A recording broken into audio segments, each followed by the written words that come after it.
Good afternoon, everyone. Good morning to those of you that are in other time zone. Good evening. We are very pleased to have you with us today. Thank you for joining us. We are recording this session, so just to be aware that it will be recorded and likely shared on our website at some point. We will be asking for questions, so please feel free to put them in the chat. And so we'd like to begin. So welcome everyone again. I'd like to introduce the panelists, but we'll start with, we have unfortunately regrets from Dr. Niti Pal and from Adrita.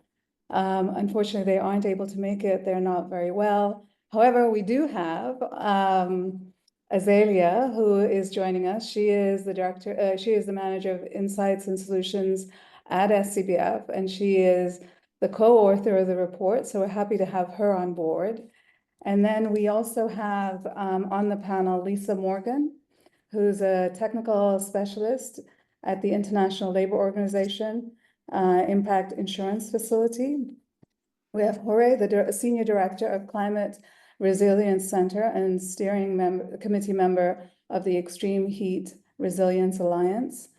And we have Marissa Leffler, Health Program Director at UBS Optimus Foundation, and then myself. We're very pleased to share this report with you, and it really focuses on, it's the main discussion for today. It's a published report. We are looking at basically the interventions, the innovations in inclusive finance for vulnerable populations so that they can better access healthcare, better protect their health, become more resilient, and take preventative measures in the face of extreme weather events and changing climatic conditions. This report highlights the challenges, the promising solutions, and priority areas for action for its financial inclusion service providers as well as impact funders. Today, we will focus on what is the link between climate and health and the state of global financing today.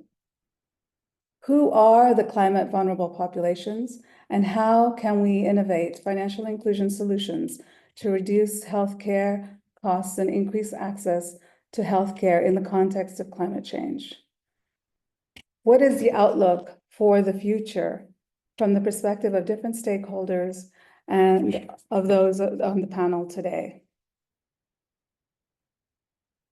Before we go into the main part of the panel discussions, I'd like to ask Marissa, who is with UBS Optimus Foundation and has been the main supporter of this study. So over to you, Marissa. Maybe you can share a few words on the reason and just some more background. That'd be helpful. Yeah.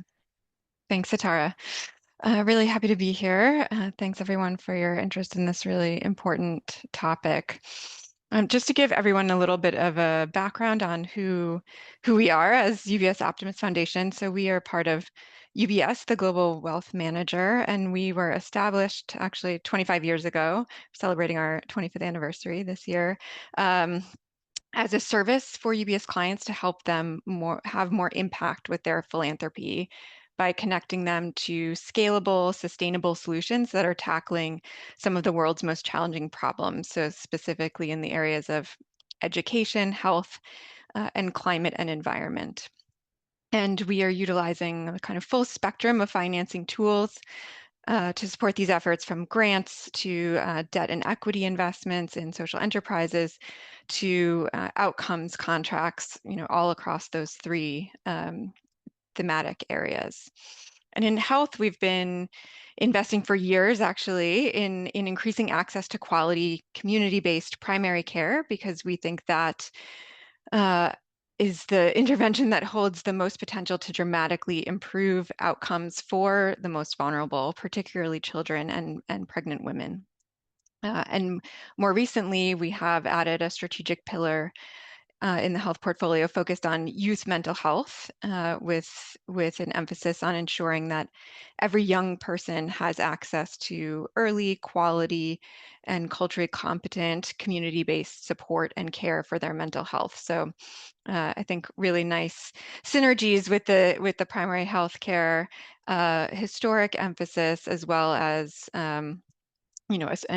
frankly, an issue that will continue to grow as things like climate change worsen. And in terms of our work on this area of climate and health, we recognize that climate change is one of the biggest threats to public health, and that the situation, frankly, is only going to get worse as time goes on. Communities and health systems are facing new disrupting changes that are resulting from climate change, including increased frequency of heat waves, excessive rainfall, flooding, prolonged droughts, and lack of food security. And I know we'll get into more of these in detail during the discussion today, but just to highlight that we think that these new health threats will place a strain on the existing service delivery, and weaken facility infrastructure, while potentially also disconnecting communities from essential care. So we believe very strongly that primary healthcare systems will be really essential to preventing, detecting, and responding to the effects of climate change on people's health. And the communities and local primary healthcare actors really will be at the forefront of tackling the challenges posed by climate change, and really require urgent support in addressing these already unfolding and future health risks, while also building long-term resilience to this kind of variable and unpredictable future. So we've begun to seed a small portfolio of catalytic grants that are supporting communities and primary health systems to address these critical challenges, while also advancing our strategic priorities in health and climate. So this portfolio will really aim to enhance primary health care systems and communities' resilience and capacity to respond to these climate change impacts, safeguard investments made in enhancing access to quality primary care, ensuring that primary healthcare systems and communities are prepared for and equipped to address climate change impacts, and that primary healthcare services can be sustained even in the face of climate shocks.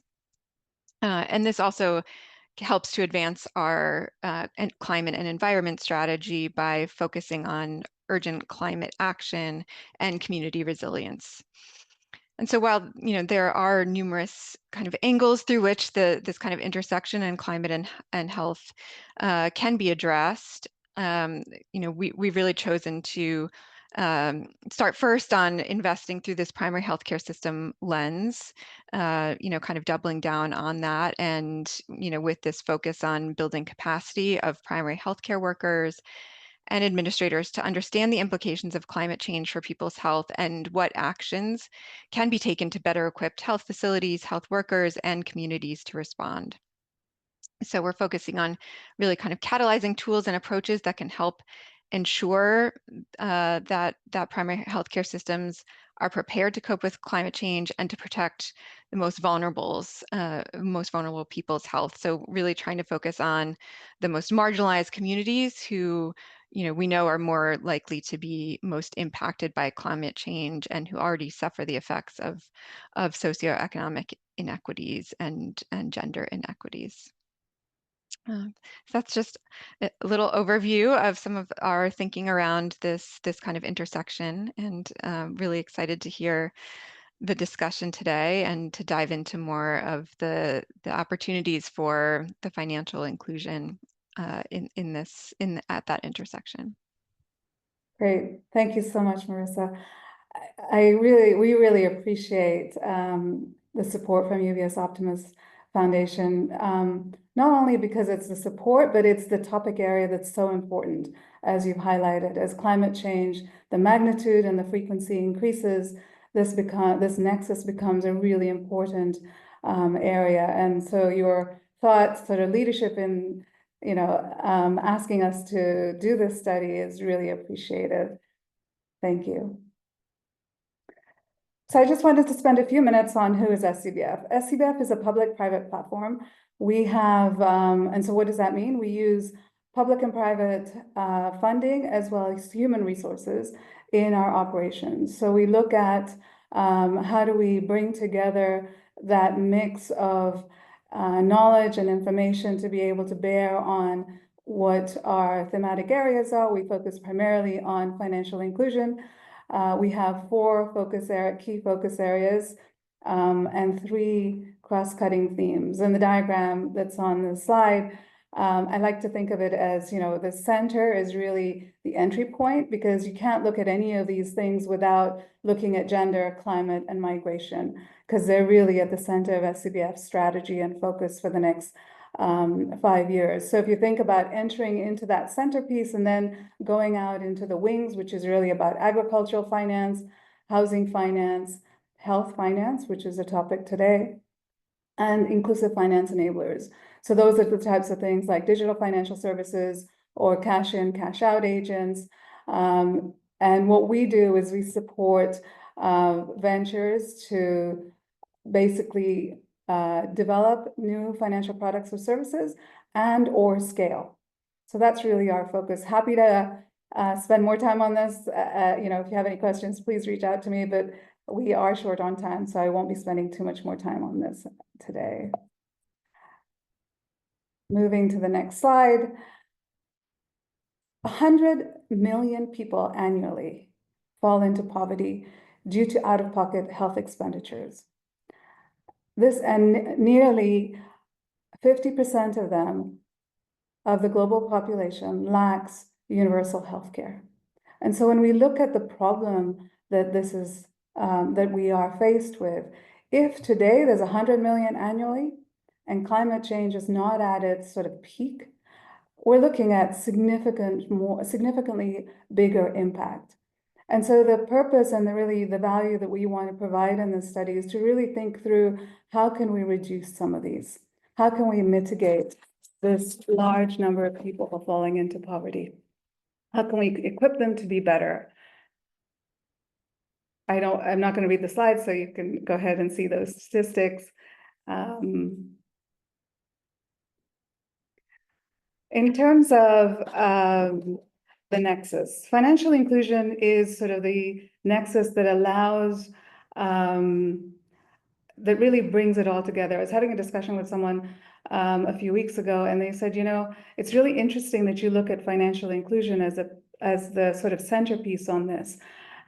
Because and they were in the healthcare sector, they said, we could lower health costs only to a certain level. We have to cover costs, we have to make a profit, and so we can't squeeze it down. And so the next element that's super important is really putting money in the hands of low-income populations, whether it's through loans, whether it's through insurance, to be able to access these financial services, health services using finance. So then the question comes up is, well, what are the types of financial products and services that exist out there? What is the typology? And this slide really walks you through, gives you sort of insight into the majority of the financial services that we have available to low-income populations are the inpatient. And so these are low-hanging fruit. They're quite easy to access, they're easy to make available to low-income populations. But the ones on the left-hand side, preventative and outpatient care, as well as maternity, those are the harder ones. And so how can we actually, what we're seeing is there's a real need to be able to look across the whole continuum on provision of health insurance or health financial services to be able to address the issues around climate, particularly for women, and health. So how do we bring all of that together? So with that initial framing, I'd like to ask Lisa, as our first panelist, from your perspective and your organization, from the ILO perspective, how do you see the current aid environment affecting health and financial systems at the macro level? Thanks so much, Satara, and hi to everyone. Just before I jump into this, I just want to say a huge congratulations for getting this report out. It's really fantastic, and I encourage everyone who's dialed in today to read it, because it's really rich and it captures a lot of the main trends. And also just thank you to Marissa for also supporting this initiative. This is such an important topic, one that I'm quite passionate about. I mean, I think what you said, Marissa, about things not looking good is unfortunately true. You know, it's really at the moment what we see is this perfect storm of, you know, climate change issues coming in, funding going down, in terms of funding for healthcare, and also as a consequence of the climate change and yeah, just sort of the likelihood of a spread in contagious diseases, for example, like TB.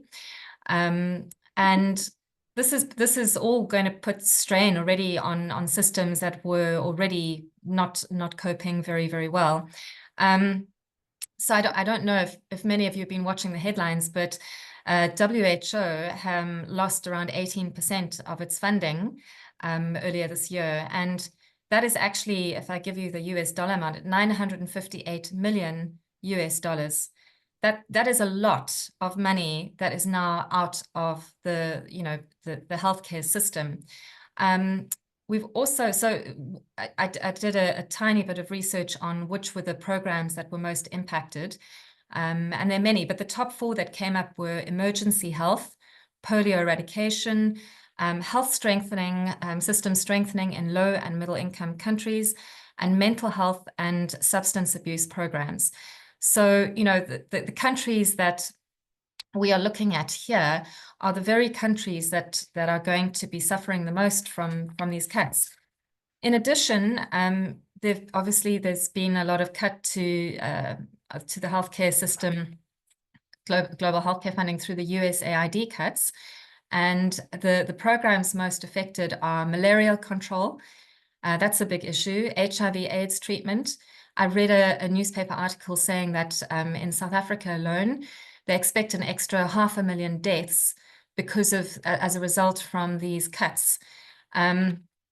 Other programs that have been affected are maternal health and child programs, nutritional assistance, and pandemic preparedness.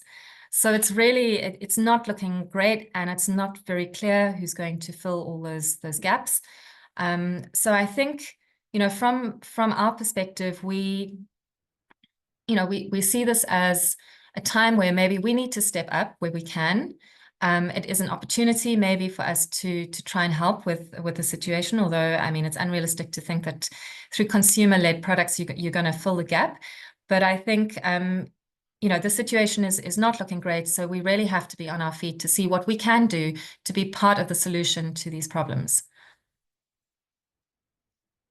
Thank you, Lisa. It's really important. The different diseases that are coming up are really interesting to hear about. I wanted to ask you, how can health financing innovations complement universal healthcare to address some of these new sort of diseases, whether it's malaria or existing, that are morphing and are affecting populations? So I think, yeah, there's a couple of things. You know, as you mentioned, when you think about healthcare problems, you've got things that are maybe cheaper and more frequent. You know, so you know you need to see a dentist, you might need to go to an optometrist. You know, you might suffer from various bouts of things, and I think that's where savings and credit can come in. So perhaps there needs to be, you know, a bit more focus also on how savings and credit can be used for these small cost, high frequent items. Then the insurance is really important, and that can help with the sort of, you know, especially with this market we're looking at, comprehensive health insurance is not really affordable, but these cheaper health insurance products can certainly help, you know, free up some income to help with more of the less frequent but not catastrophic health spending. Then I think we do have to rely on the public healthcare system for catastrophic health system. At this point, there's just no way around it for certain populations. That is what's going to be on offer. But I think that there is a lot more that we can do in terms of value-added services and preventative care. So, for example, telemedicine. Telemedicine is a fantastic solution that, you don't have to travel far when it comes to telemedicine. And actually, if there is a heat wave, this is actually quite a good product because you can stay in your home and you don't have to expose yourself to potentially getting heat stress, getting from A to B. So I think more of these value-added services, the telemedicine, the health tips, the discounts, these are things that, you do see them in the market there, but I think that there could be more of this. And later I will talk about how I think we need to think broadly. It's not just about health insurance. There are lots of other types of insurance that I think contribute to this problem of, these problems we're experiencing of a change in the climate and also issues with the amount of funding for healthcare. Sitara, you're on mute. Thank you, sorry. It's interesting that, telemedicine recently has really sort of picked up, I think, in the last 5 to 7 years. But what's even where there's an opportunity further is really how, in very rural areas, how do we actually make it available? And I really like your idea of how do you, sort of addressing incrementally these being able to pay for these different diseases or, complementing the universal health care. I want to turn to Jorge. Jorge, what are some of the keys to mobilizing financing for the insurance sector or financial service providers at a macro level to ensure that vulnerable populations are protected in the long term? Thanks, Tara, for the question, and thanks for the invitation. Congratulations on the report, and Marisa, great to have your support on all of these efforts. It's extremely important to have the private sector through their philanthropic arms involved in this effort, and that's where I was going to go with my answer to this first question, Sitara. First of all, there are no silver bullets to solving some of these systemic issues, because the consequence of what we're seeing right now are based on how the system operates and how we have been able or not to mainstream and accept the climate-related risks and costs in our decision making, both at the public level, with the public sector and the private sector. So, hence, no silver bullets here, but there is a recognition that both private and public need to talk and work in tandem. That is lacking a lot.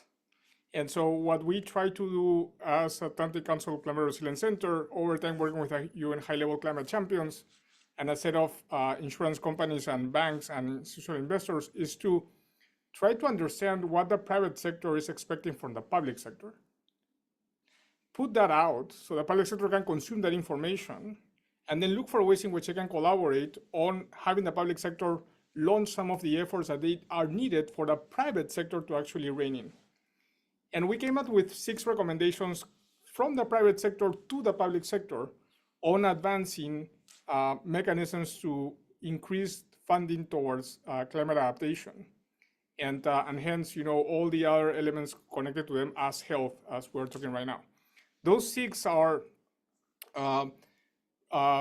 first of all, make countries' national adaptation plans investable and transparent. Currently, the national adaptation plans is just a list. It's a laundry list without clarity in terms of whether those are going to be investable or viable financially.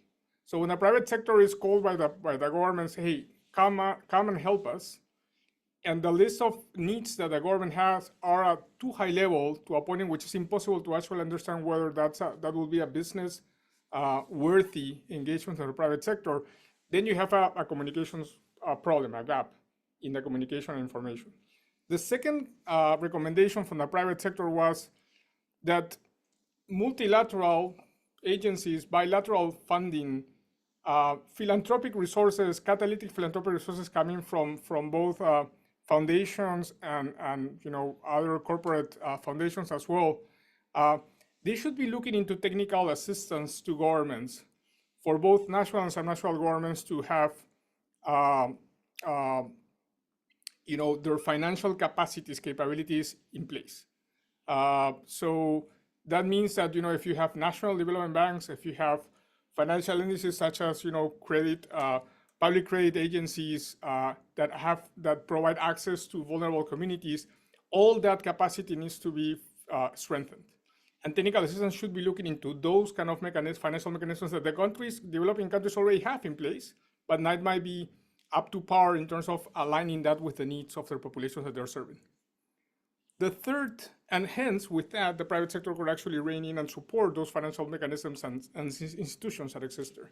The third is for the public space to keep pushing an agenda of creating global guidance and harmonizing standards, frameworks, and disclosures on what does it mean to have an adaptation investment. Because that is going to drive the way the private sector actually invests on those, and then they can track those investments and then report those back.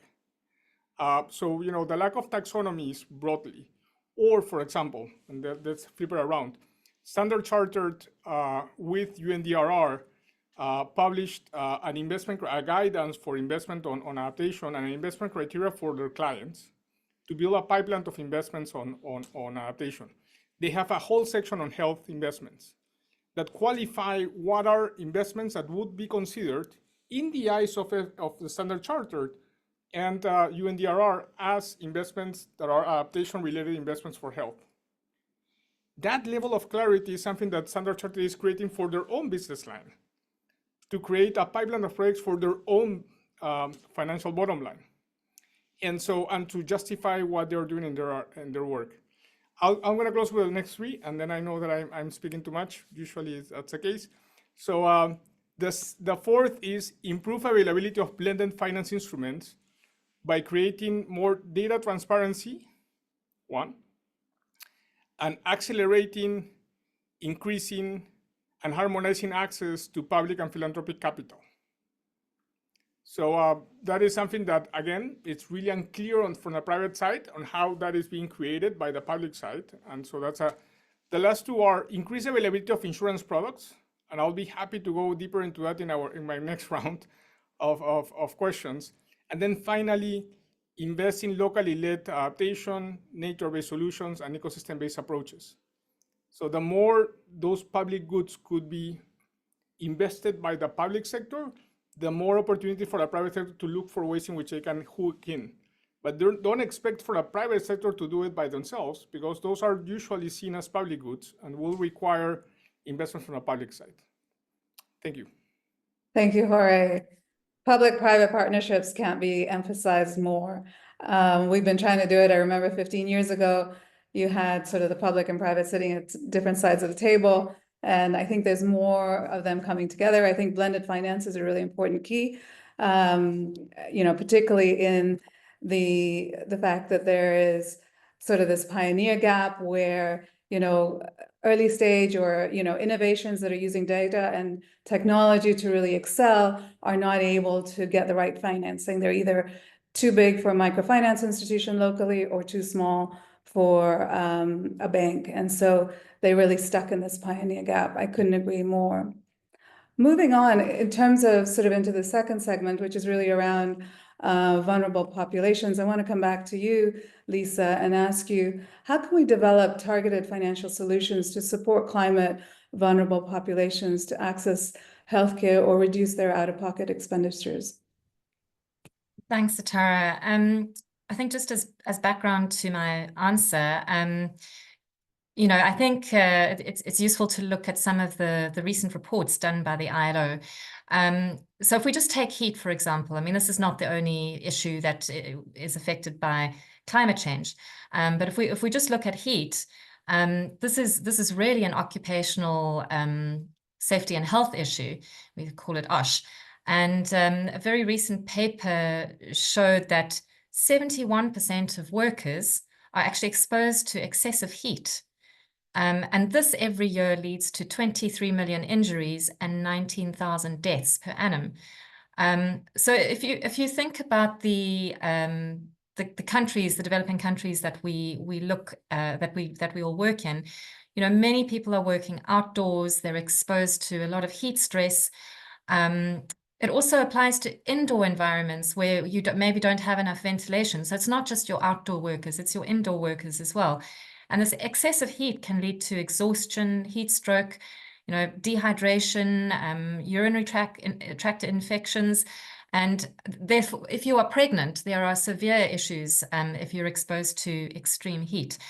So I think, you know, now to get to the point of what we can do about it.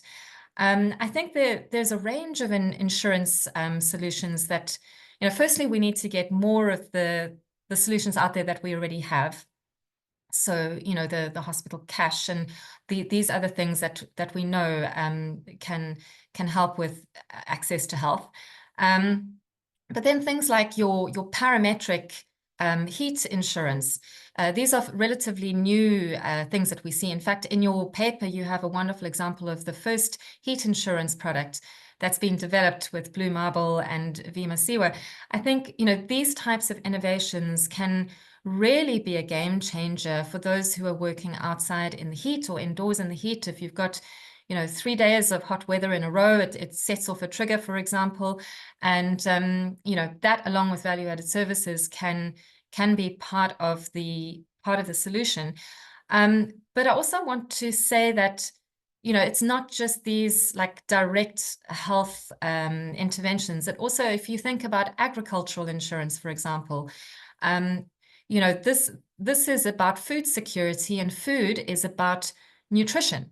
So, you know, if you have these agricultural insurance schemes in place, that there is actually statistical evidence that where you have them, it actually improves the food security and also the nutritional, the ability of the smallholder farmers to maintain a good diet.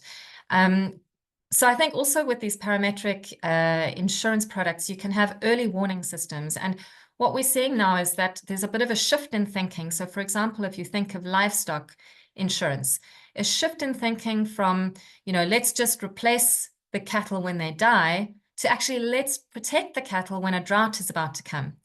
So, you know, it's also about protecting the assets that you have that have a direct impact on health.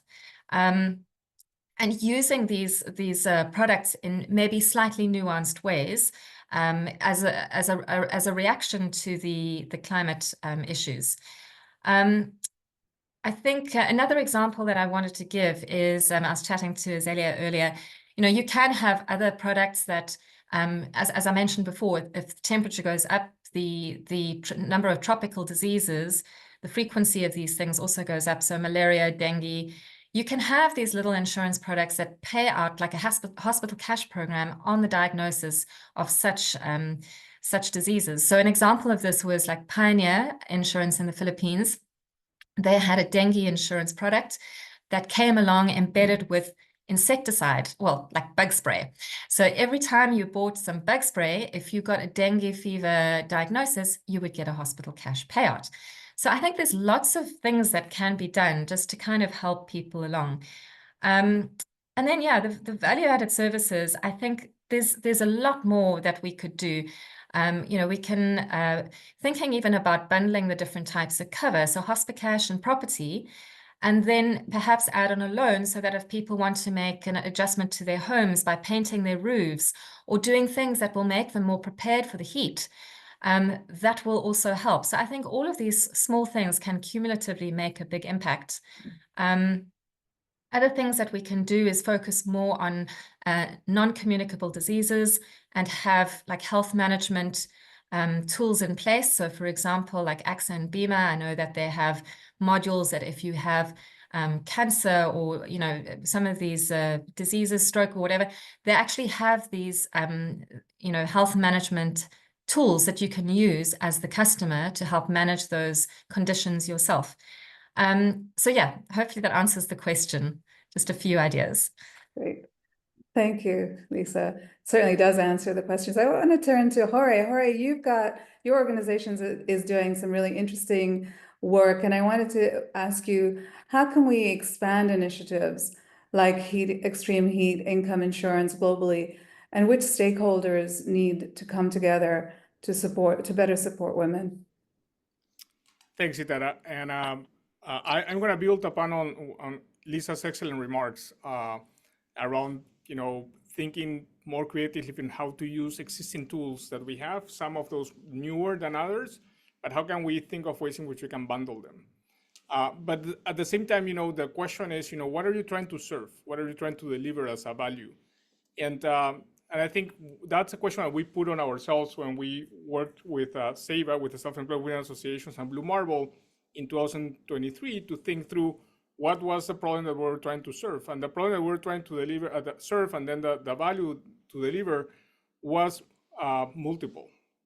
It's not only the insurance per se and again, this is not a silver bullet. In this space of climate crisis and climate challenges, there are no silver bullets. We need to think comprehensively and holistically about it. So let me share my screen. Hope it works. We'll see how it goes. I hope you can see my screen now. Can you? I think we don't see your slide. We see like a Word document. What about now?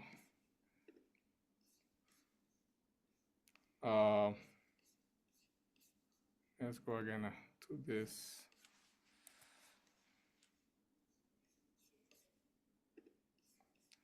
I promise I'm gonna get there. How about now? Yes, perfect. There you go. Excellent. So again, the impact is multiple. And so let me start this slide. And I promise Sitara and Azalea that I'm not going to take a lot of time, but it's just one slide. So let me start with this slide from the right hand of the slide. So what are the impacts that we're trying to contribute towards? We're not claiming, and this insurance product wasn't claiming to be the one single source or vector towards the impact, but we're contributing towards that impact. So we're trying to improve women's health. We're trying to shield family units from extreme heat, the impacts of extreme heat. And we're trying to improve financial resilience for women. Why women? In this particular case and broadly, is that women are the cornerstone, the keystone of families in terms of sustainability of children, of the family's health, and broadly income in terms of childcare and just care in-house. So there is a lot of value on women broadly beyond a set of other values that they bring to the economy, but this is one in particular that we're trying to tackle.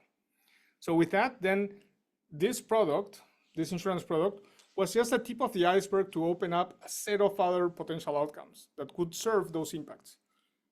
First, the risk mitigation.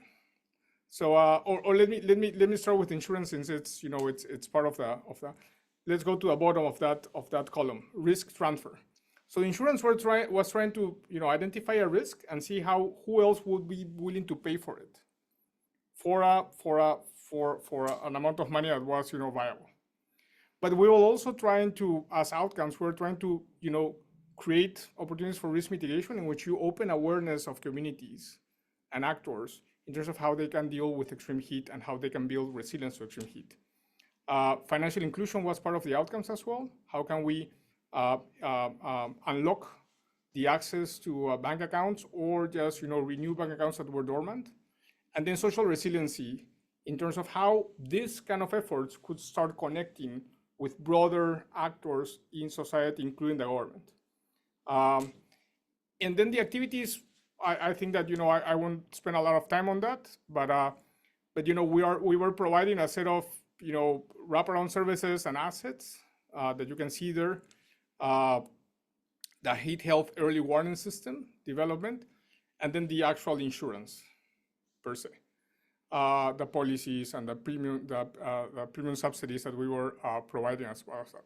The inputs are critical to work with communities on that. So to start closing this question and this segment, Sitara, on my participation, when you ask how we can expand that, this pilot, and what are the actors that need to be involved, the reason why I'm presenting this slide is because it's a actor and comprehensive engagement. It's not just, going to a broker, local broker, get an insurance, get a reinsurance to support the local broker, and then put it out, pay the premium subsidies, find whoever is willing to pay for that premium subsidy, and then just run with it.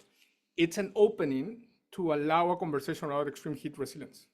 It's an opening for women to start understanding, or whoever is going to be the beneficiary, to start understanding what they can do on their own to protect themselves from extreme heat, being that via the insurance or being that a set of other risk mitigation measures that they could take on.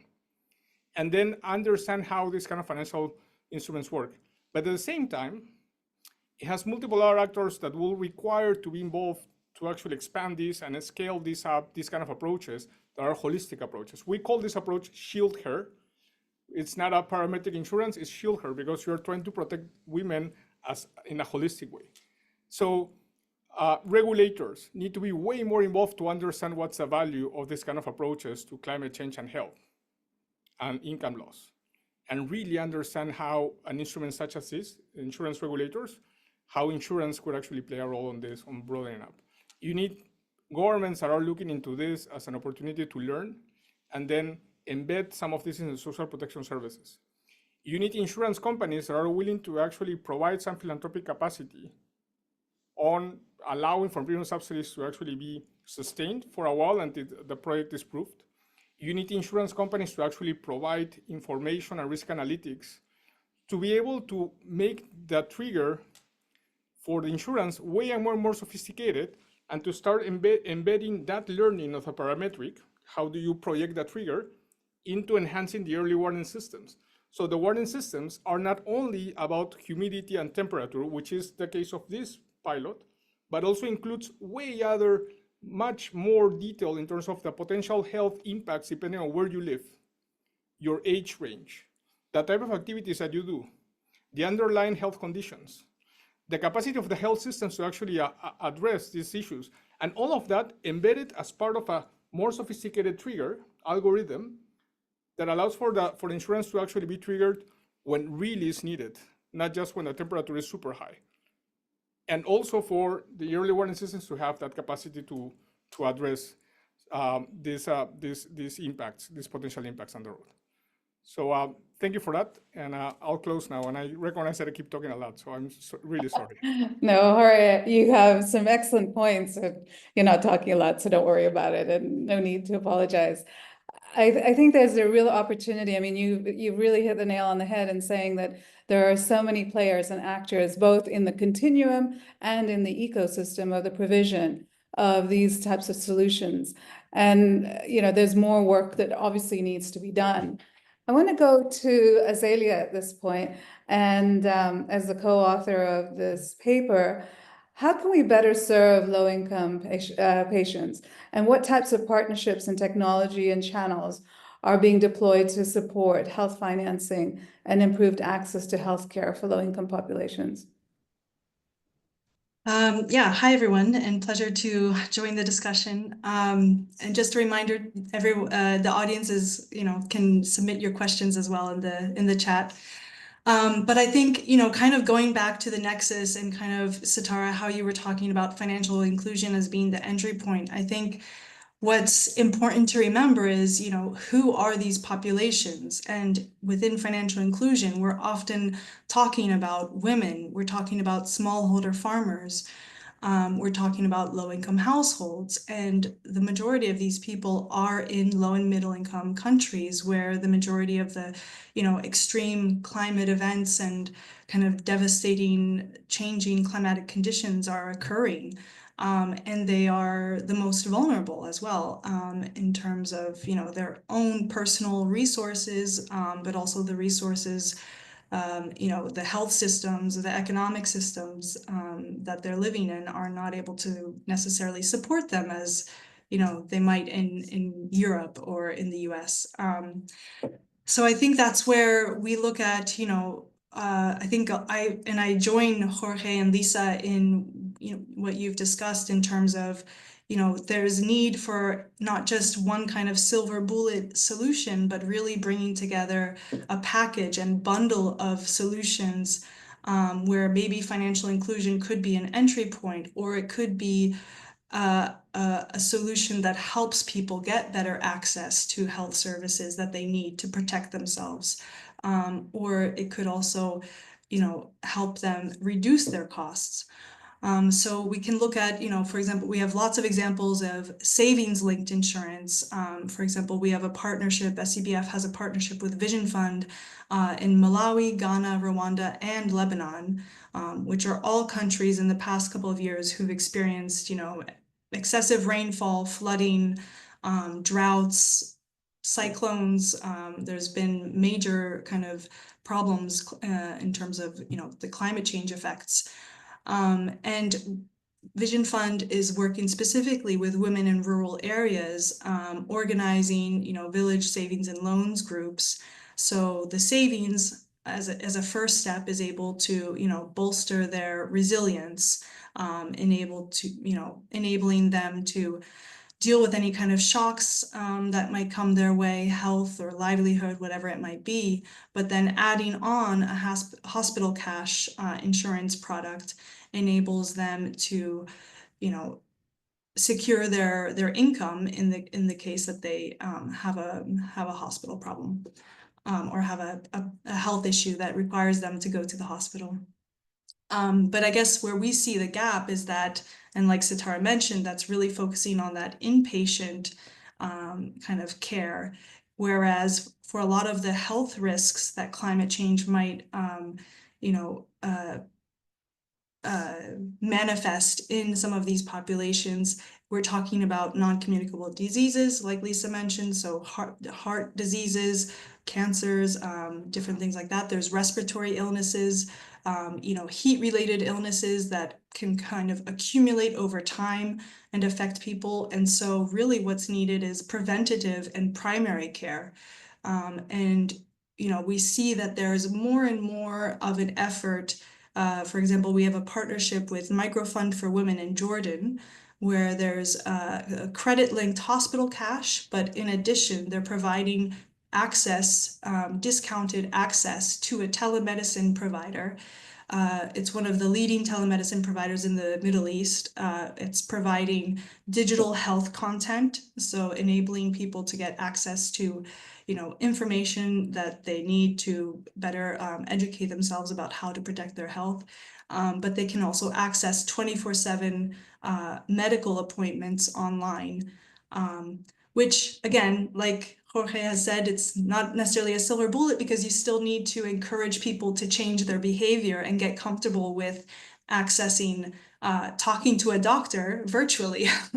Not everyone is comfortable with that. So I think a lot of those types of solutions can expand access, especially to isolated people, but it requires behavior change at the same time. So there's a lot of kind of things that have to happen in parallel in order to make sure that people are trusting the services that they're accessing and actually really optimizing the benefit. And I guess just to maybe go to insurance, and then I think I'll stop because we have very limited time. But I think, so yeah, hospital cash is kind of the low-hanging fruit, I guess, in terms of the financial inclusion, health insurance products. But we're seeing, there's potential to bundle agricultural insurance with health products, with health insurance products, or access to telemedicine, or other types of digital health services. For example, there's a huge, millions of people are being covered now by through their mobile operators in Kenya or in Asia. They're through micro insurance products that are, that they can access through their mobile subscriptions. There's also lots of kind of these high-touch, high-tech models that we're seeing, or some called brick and click models, where you really see kind of deep access into rural areas, isolated communities who are most affected by climate, and bringing health services directly to them through community health workers, who are then connected to virtual doctors, for example, using tablets or, different types of kind of medical technology that's available today. and providing, insurance or subscription-based products to make those more affordable and more accessible to different types of populations. So I think in summary, what we can see is that there's a definite need for partnerships. So whether it starts with financial service providers or healthcare providers, there's more need for that. There's more need for tailored products that really look at, how is climate affecting the health, and where can we make, kind of connections between the spread of diseases or different health risks, and how can we help people, access the health services they need and reduce their costs. I'll stop there. Great, thank you, Azalea. We do have a question, and we're moving into the questions section. There's one question, and I'm sure that both Jorge, Lisa, and Azalea, you might have some comments on this. And this is, does bundled insurance products not lead to increase in insurance premium, e.g. agricultural insurance and health insurance, hospital cash, for example? I don't know who would like to take that question. I know everybody on the panel is quite capable of responding. So feel free to jump in at this point. So maybe Tara, I can start and then others can jump in. Yeah, it would increase the premium for sure. If you had the equivalent cover under two separate products and you combine them, that you would have a higher premium. However, if you reduced the payout of some of the agricultural insurance or some of the health insurance, you could perhaps design something that was of an equivalent price, but you would get lower cover per cover. That makes sense. So yeah, you can play with the numbers a bit, but if you want the same cover, it's going to be more. There will be some economies of scale though, because some of the underwriting expenses and other things that you would do per product are now done for one product rather than two. So great. At Thank the same you, time, Jorge. you can look for ways in which you can, the answer is yes. The short answer is yes. The long answer is you can find ways in which you can balance that out. Like for example, in the next iteration of the parametric insurance that we developed in 2023, with the support of SCBF, we were exploring last year. Hopefully, we'll be able to do that. Maybe not this year, but in years to come. We're exploring how we can elevate the microinsurance to a meso-level insurance. So the beneficiary was going to be the organization that is aggregating all these women, in this case, SEIVA, Self-Employed Women Association. When you make a meso-level and you focus on the beneficiary as a single organization, then the premium goes down, first of all, because it's more concentrated, it's economies of scale, as Lisa said, on the one hand. On the second hand, but you will need an aggregator. You will need a strong social infrastructure aggregator that would actually support, indicate and justify that they will be able to receive the resources and then channel those resources towards community benefits. The second layer of a meso level is that in addition to an aggregator, you will need to identify community benefits that will not go to the direct individual, but could go to, for example, better health access or better health facilities. So you channel the resources of those parametric, those payouts, into benefits that go to a whole community. When you do that, you can reduce significantly the amount of money that is going towards premiums.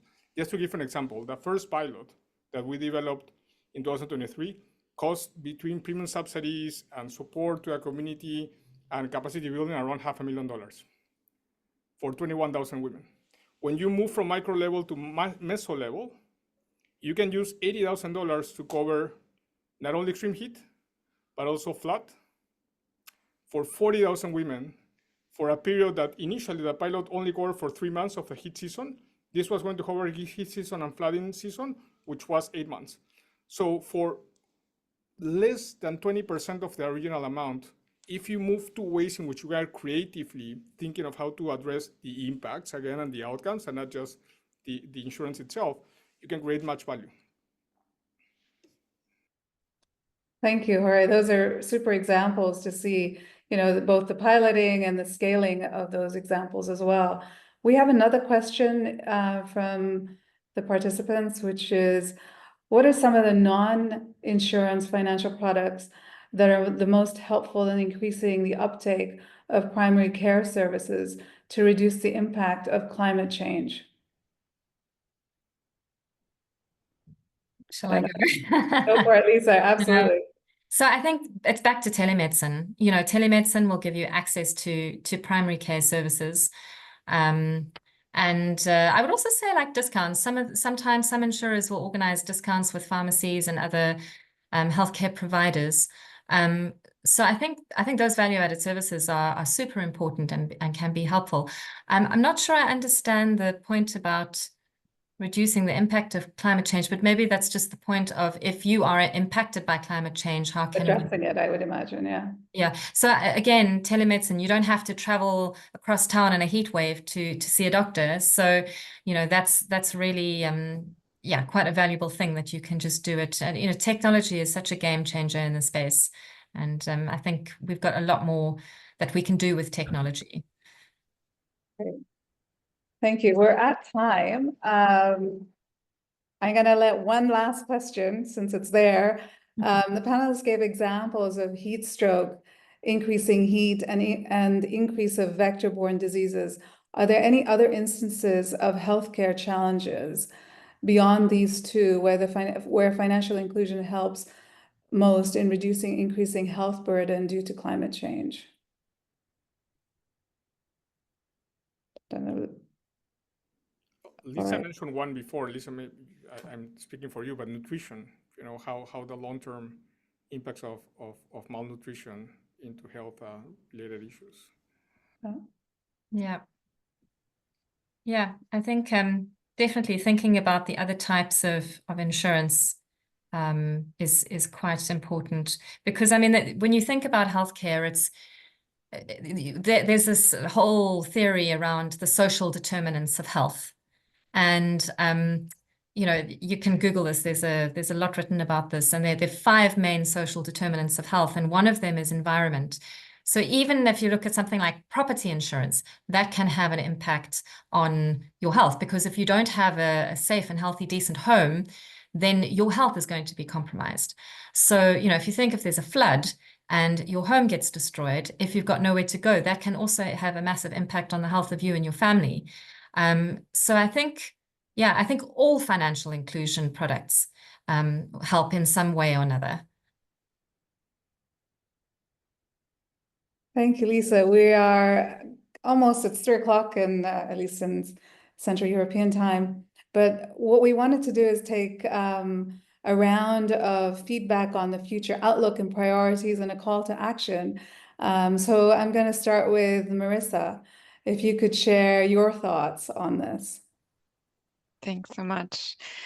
Yeah, I mean, I think to build on a lot of the themes that we've already heard today, I would say, you know, how do we make some of these solutions actually investable? You know, how do we ensure that there are kind of sustainable business models behind them that enable you know, kind of debt and equity investments, you know, with patient capital, especially in some of these kind of hybrid digital and physical solutions that we've heard about. And then, you know, again, this idea of blended finance, how do we really try to use philanthropic funding catalytically to unlock private funding that can increase the amount of investment going to these types of solutions, but also public capital as well, right? And you know, I think increasingly, you know, kind of domestic financing is going to be an important source of funding as in the kind of current environment. I think as we already discussed a lot, the idea of digital tools that can really help pinpoint community-specific risks and mitigation and preparedness measures and the types of products that can be addressing that. I think in terms of insurance, you know, really thinking about this idea of value-based care and trying to define, you know, the kind of outcomes that we want to see from insurance, and actually paying the insurance being kind of structured around paying for those outcomes.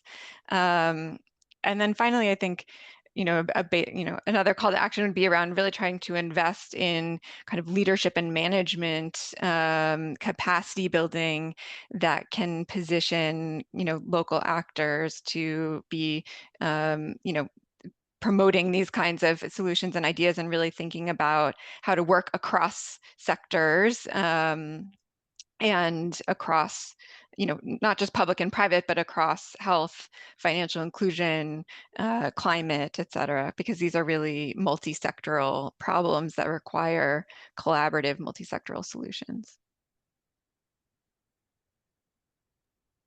Thank you, Marissa. Completely couldn't agree more with the comments around, it's more than collaboration, it's more of an ecosystem that needs to work together and cross-sectoral as well. I'd like to move to Lisa. Lisa, what are your sort of remarks on the future outlook, priorities, and perhaps a call to action? So I think from the ILO's perspective, really all insurance is important here. Like I'm saying this in the same thing in a slightly different way. Like, there's an ecosystem if everything is connected. So,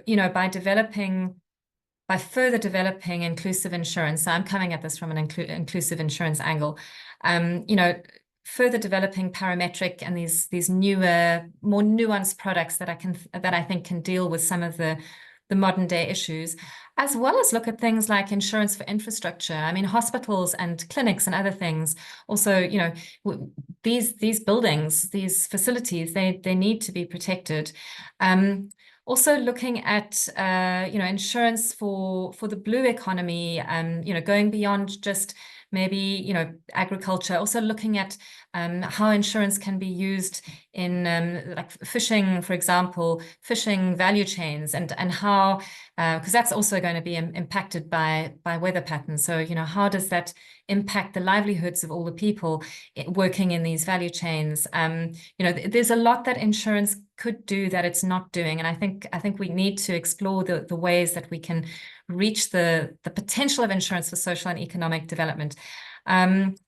And then, and another thought I had was, just keep digitizing things, because, when there's catastrophe, at least if you have things in a digital format, you're not going to have your cash that's stuffed under your mattress swept away. So, digital wage payments, digital banking, like keep going with those types of solutions.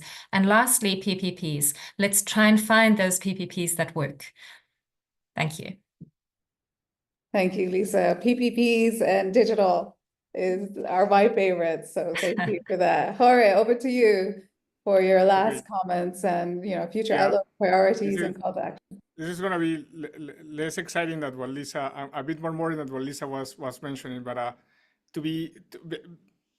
I think that the future would only be solved across the board for all types of communities, and particularly vulnerable communities, when both public and private actors fully embed in their decision-making process climate risks and costs. There are efforts that are happening right now from private sector and public actors, for particular private actors, to develop cost-benefit analysis and methodologies that haven't been tested before, to try to understand how public goods could be part of the equation when they are evaluating what is going to be cost-effective and cost-beneficial in the investments. If we don't embed the way we make financial decisions, if we don't bring those elements of climate risk into our financial decisions, then we're always going to be seeing funding towards climate change and climate-related health impacts as an add-on, as something that is, sometimes even an afterthought or not enough resources towards that. We need to change the way the financial system actually operates and assess risk. And until we don't get to that point, it's going to be really hard for us to have a sustained investment on these kind of critical issues across the board. And on that, just to close, there is also a lot of efforts that are happening in the private sector. As I said, Standard Chartered, for example, with their investment criteria, that is pushing the envelope on what are the new opportunities of investments. So it's not only the costs and how we evaluate our investments moving forward, but also given that the changing climate, what are the openings that are happening out there that could actually channel resources from both private sector and catalytic philanthropic resources and other resources towards that, such as health surveillance technologies, virtual health and digital health technologies, efficiency to create new medicines and distribute them. So all of those are frontier investments that should be tackled, and so that's for me one of the elements of this future looking of climate change and health. Great, thank you, Jorge. I love everybody's been talking about sort of the new technologies, digital, the examples, and then sort of bringing private sector and that public-private partnership, but also broader around the ecosystem and thematic areas. I think we've reached the end of our panel discussion, our roundtable discussion. I want to say thank you to everyone. And if you have any questions, we have put in the chat or if you want to reach out to any of the panelists, we have put in the chat our info@scbf.ch email. Feel free to contact us. And thank you. Somebody put in the chat a table of additional products that they have been looking at. So wanted to thank you for that. We will look at that. And thank you again to all the panelists for your contribution. I think this is an important conversation, and I definitely need to continue the dialogue. Thanks so much, Sitara. It's been a Thank pleasure you. being here. Thank you. Thanks for the kind invitation. Everyone. Take care, everyone. Thank you so much. Bye, Celia.